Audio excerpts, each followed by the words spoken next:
Hey, good morning. Welcome back to Soul. Thank you so much for joining me today.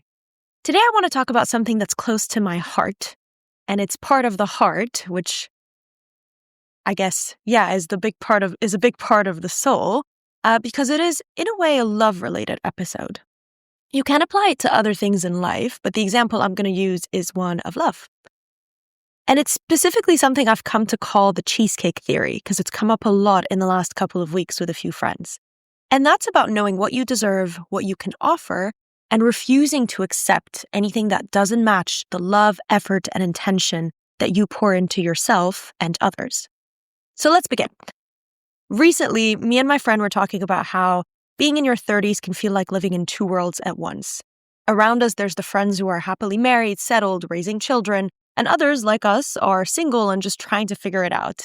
And in this day and age, you're like, how am I going to figure this out? Like, I don't even get it. There's what even is left in the world and what is that? And in that in-between space, sometimes it's very easy to ask, oh, when's it going to be my turn? Will it ever be my turn? And I used to ask myself that question a lot. But over time, I've realized something that's really important that I want to share with you. And again, I want to remind you that this is all food for thought. I'm not a relationship expert. I'm not a therapist or a doctor. Or politician, thank God.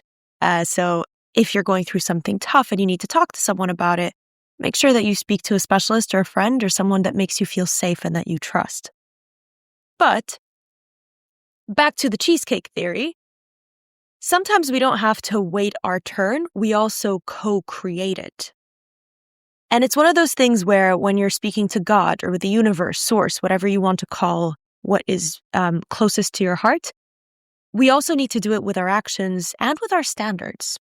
And that is where the Cheesecake Theory was born. So here's what I mean with the Cheesecake Theory. I love cheesecake, so I learned how to make one properly. I put in time to learn what are the best recipes out there. I found really good blueberries, found the perfect ingredients, the perfect balance, and it took me 48 hours to make my first cheesecake. Now, the cheesecake metaphorically represents me. My growth, my healing, my self-love, my values. The first part is that I actually learned how to make real cheesecake. But in this episode, we're going to talk about this cheesecake metaphorically. Now imagine I've made this beautiful cheesecake, and someone walks up to me holding an old piece of bread.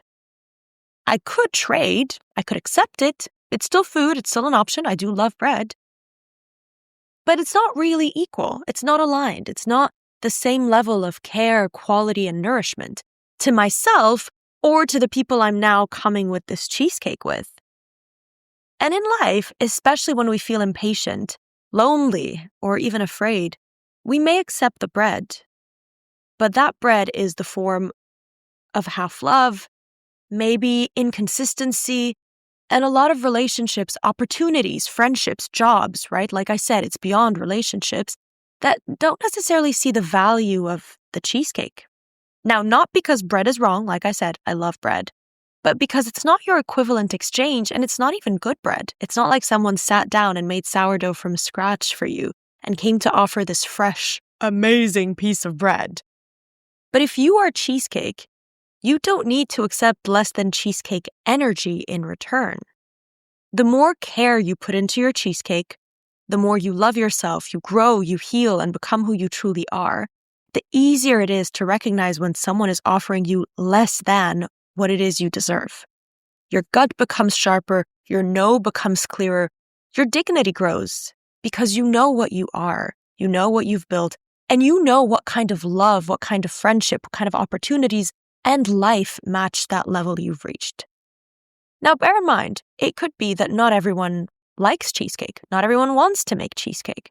Maybe someone does, in fact, want to just get a loaf of bread because it's easy. It's something that for them means freedom. You don't have to spend 48 hours, learning how to make a cheesecake. It's tiring.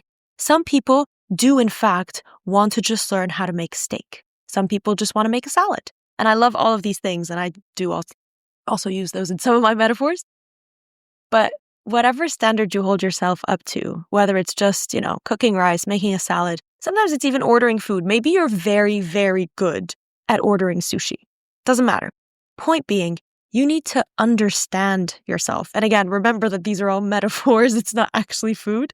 But whatever metaphor you're holding yourself up to, you also need to be okay with accepting that it is then your decision if you want to accept someone who maybe does not order the sushi. Maybe you're the one who has to do the orders all the time. And that's fine if that's something you're okay with. But don't forget the level of love and effort that you've put into yourself when you're then being offered less than. So here's the heart of it. You don't need to settle for crumbs when you have become the whole dessert. You're not waiting for someone to bring you cheesecake. You are the cheesecake. And maybe someone comes and brings you ingredients and says, let me help you make the cheesecake. Or maybe someone brings you a cheesecake that's even better and says, I see your cheesecake, but I want to also show you my recipe. It might be a Basque cheesecake, who knows? And when you know that, you stop asking, when's it my turn? You start saying, I trust that's what's meant for me or it'll come for me. I recognize it because it will taste and feel like the standard that I hold. So food for thought for today. What are you accepting that feels like stale bread when your soul is made of cheesecake? And what would you change if you trusted your values enough to wait or create your equal? Now with that, I remind you this food for thought we think about and work on step by step, day by day. Thank you for joining me today, and I will see you next week on Soul.